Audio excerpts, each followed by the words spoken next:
নমস্কাৰ সকলোকে পুনৰবাৰ আপু নিউজৰ অন্য এটা ভিডিঅ'লৈ স্বাগতম জনাইছো।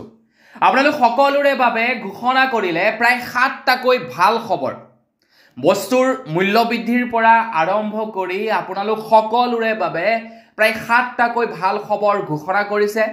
তো সেই 7টা ভাল খবৰটো কি জানিবৰ কাৰণে আজিৰ ভিডিঅ'টো সম্পূৰ্ণকৈ চাই থাকক। তো সেই 7টা ভাল খবৰনো কি মই আজি আপোনালোকক সেই সম্পৰ্কতে জনাম। তো ভিডিঅ'টো প্ৰথমৰ পৰা শেষলৈকে চাই থাকিব। মই শ্ৰীপাঞ্জি গগৈ, আপোনালোকে চাই আছে আপু নিউজ। আহক আৰম্ভ কৰোঁ আজিৰ ভিডিঅ'। আগবাইছো প্ৰথমটো ভাল খবৰ ফালে। আপোনালোকে ব্যৱহাৰ কৰি থকা প্ৰত্যেকটো বস্তুৰ দাম এতিয়া 40% কমি যাব। যি বস্তুৱেই নহওক, ধৰি লওক এই বহীখন হৈ গ'ল, ধৰি লওক আপোনালোকে এই লেপটপটো হৈ গ'ল, এই বস্তুবিলাক এতিয়া 40% দাম কমি যাব বুলি জনাইছে আমাৰ ভাৰতবৰ্ষৰ GST কাউন্সিলে। ভাৰতৰ GST কাউন্সিলে জনাইছে যে এতিয়াৰে পৰা আমাৰ ভাৰতবৰ্ষৰ প্ৰত্যেকটো বস্তুৰ ওপৰতে 5 আৰু 18% GST লাগিব। মানে আগতে আমি ব্যৱহাৰ কৰি থকা প্ৰত্যেকটো বস্তুত প্ৰায় 12% বা 18% আৰু 28%, 18% আৰু 28% GST লাগিছিলে। কিন্তু এতিয়া 18 আৰু 28% GSTৰ পৰিৱৰ্তে 5% আৰু লগতে 18% GST কৰি দিছে। মানে আগতকে বহু পৰিমাণে GST কমাই দিছে অসমত বা ভাৰতবৰ্ষত ব্যৱহৃত হোৱা প্ৰত্যেকটো সামগ্ৰীৰ দাম। আৰু সেইবাবে GST কাউন্সিলে কৈছে যে আপোনালোকে ব্যৱহাৰ কৰি থকা প্ৰায়খিনি বস্তুৰ দাম এতিয়া 40% কমি যাব। এতিয়া আমি প্ৰায়বিলাক যে বস্তু ব্যৱহাৰ কৰি থাকোঁ, প্ৰায়বিলাক বস্তুত 18% GST লাগে, 28% GST খুব কম লাগে। গতিকে যিটো বস্তুত নেকি 18% GST লাগিছিলে, সেই বস্তুটো এতিয়া মাত্ৰ 5% GST লাগিব, যাৰ ফলত নেকি বস্তুৰ দামটো যথেষ্ট পৰিমাণৰ কমি যাব বুলি জনাইছে। গতিকে ইমান এটা ভাল খবৰ দিছোঁ, এতিয়াই লাইক এটা আপোনালোকে কিন্তু মোৰ মতে কৰিবই লাগে। আগবাইছোঁ ইয়াৰ পাছৰটো ভাল খবৰ ফালে। ইয়াৰ পাছৰ ভাল খবৰটো ওলাইছে আমাৰ অসমৰ যুৱ লেখকসকলৰ বাবে। অসমৰ মুখ্যমন্ত্ৰী ডক্টৰ হিমন্ত বিশ্ব শৰ্মাদেৱে ঘোষণা কৰিছিলে যে আমাৰ অসমৰ যুৱ লেখকসকলক এতিয়া অসম চৰকাৰে পুৰস্কৃত কৰিব বা আমাৰ অসমৰ যুৱ লেখকসকলক এককালীন সাহায্য আগবঢ়াব।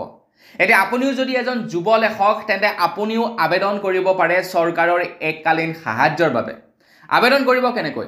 আবেদন কৰিবৰ কাৰণে www.publicationboardassam.com এই ৱেবছাইটটোত আপোনালোকে আবেদন কৰিব লাগিব। আপুনি 25,000 টকাকৈ লাভ কৰিব যদিহে আপোনালোকে যুৱ লেখক হিচাপে চিলেকশ্যন হয়।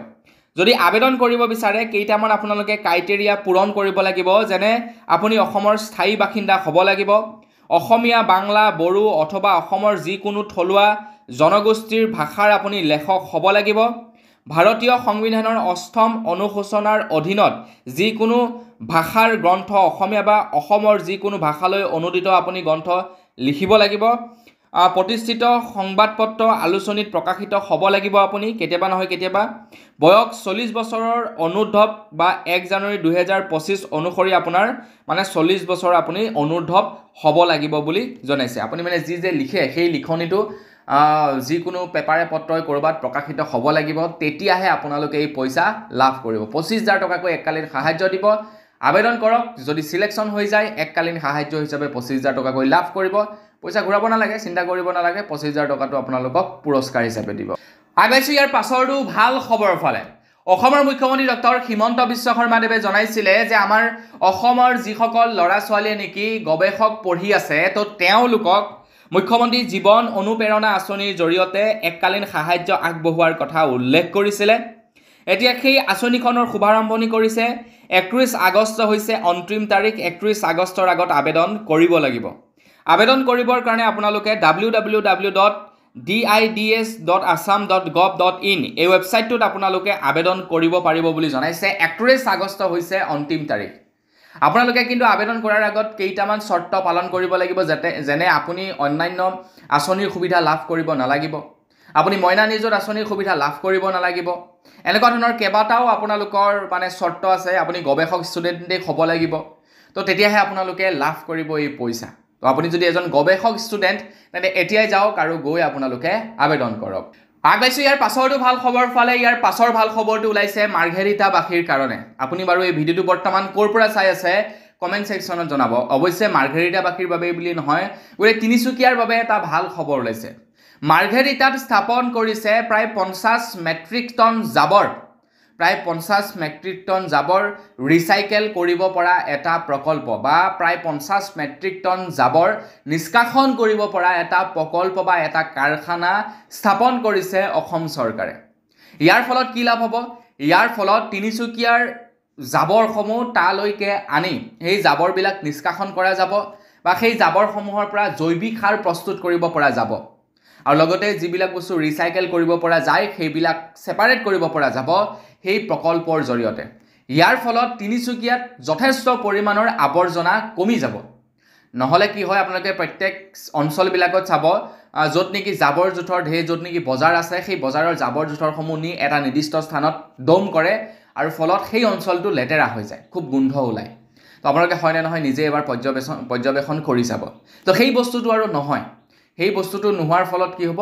মানে চাফা চিকুণ হ'ব আৰু তাৰ পৰা জৈৱিক সাৰ উৎপাদন কৰিব পৰা যাব তো অসম চৰকাৰে কৈছে যে 5 আৰু 6 জুন মাহৰ 5 জুন তাৰিখে মানে বিগত বৰ্ষৰ 5 জুন তাৰিখে প্ৰায় 6 কোটি টকা ব্যয় সাপেক্ষে এই 50 মেট্ৰিক টন ক্ষমতাযুক্ত আৱৰ্জনা নিষ্কাশন কেন্দ্ৰ স্থাপন কৰাৰ সিদ্ধান্ত লৈছিলে আৰু সেইদিনাখন এই প্ৰকল্প উদ্বোধন কৰিছে মোৰ মতে অসমৰ প্ৰত্যেকটো স্থানতে এই জাবৰ নিষ্কাশন কৰিব পৰা প্ৰকল্পটো স্থাপন কৰিব লাগে হয়নে নহয় আপোনালোকে কমেন্ট সেকশনত জনাব আগবাইছো ইয়াৰ পাছৰটো ভাল খবৰ ফালে ইয়াৰ পাছৰ ভাল খবৰটো ওলাইছে মহিলাসকলৰ বাবে যিসকল মহিলাই নেকি নিজৰ ঘৰখন এৰি বেলেগত গৈ কাম কৰিবলৈ যায় সেইসকল মহিলাৰ কাৰণে এতিয়া জাগিৰোডত নিৰ্মাণ কৰি আছে এটা আৱাস গৃহ য'ত নেকি অসমৰ যিসকল মহিলাই নেকি আপোনাৰ মহানগৰ সাইডে কাম কৰিবলৈ যায় গুৱাহাটী মহানগৰ সাইডে তো তেওঁলোকে জাগিৰোডৰ সেই আৱাস গৃহটোত থাকিব পাৰিব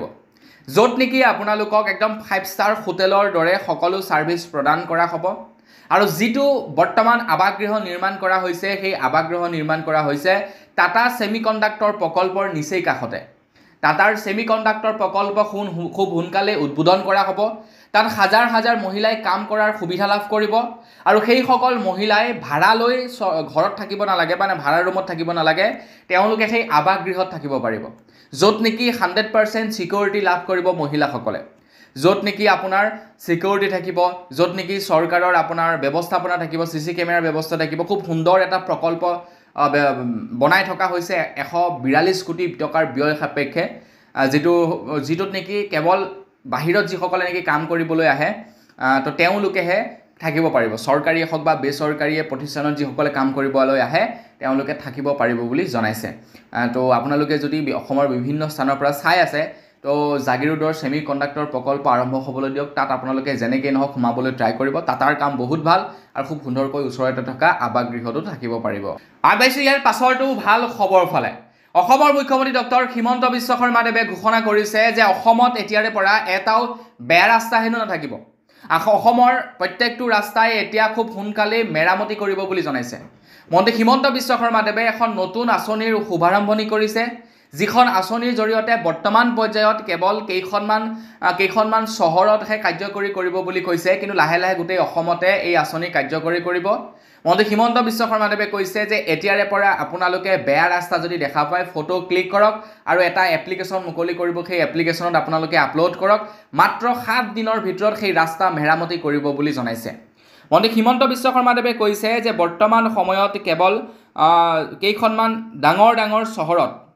কেইখনমান ডাঙৰ চহৰতহে এই আঁচনিখনৰ কাৰ্যকৰী কৰিব আৰু তাৰ পাছত অসমৰ প্ৰায়খিনি চহৰতে এই আঁচনিৰ কাম কৰিব বুলি জনাইছে ভালে হ'ব দিয়ক ৰাস্তাটো বেয়া হৈছে আপোনালোকে ফটো ক্লিক কৰি এপছটোত পঠাই দিলে আৰু 7 দিনৰ ভিতৰত আহি ৰাস্তা মেৰামতি কৰিলে ভালে হ'ব নহয় জানো আগবাইছে একেবাৰে শেষৰটো ভাল খবৰ ফালে একেবাৰে শেষৰ ভাল খবৰটো ওলাইছে পুৰুষসকলৰ বাবে এইটো এটা বিৰাটেই ভাল খবৰ ওলাইছে যদি এতিয়াৰে পৰা কোনো